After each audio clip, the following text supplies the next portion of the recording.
ከፍተኛ የህዝብ ቁጥር በረከት ወይስ መርገምት?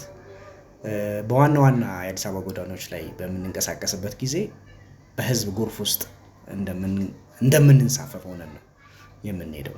ረጃጅም የታክሲ ሰልፎችንም ማየት መሰለፍ የሰርክ ተግባራችን ነው።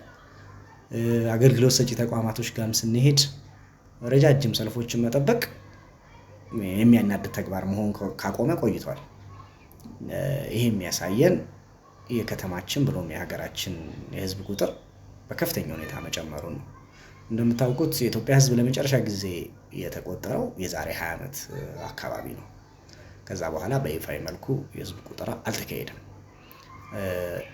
ዓለም ባንክ እንደሚገምተው ከሆነ የኢትዮጵያ ህዝብ ቁጥር 135 ሚሊዮን ተሻግሯል።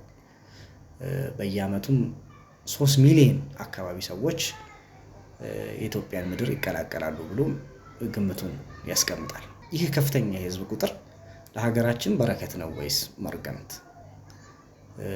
የህዝብ ቁጥር በደፈናው መርገምት አይደለም። ትክክለኛ ፖሊሲ፣ ሰፋፊ የስራ ዕድሎች የሚፈጠሩ ከሆነ በረከት ነው።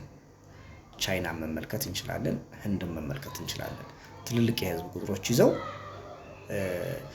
ከፍተኛ የሆነ የኢኮኖሚ እድገት ላይ ነው ያሉት።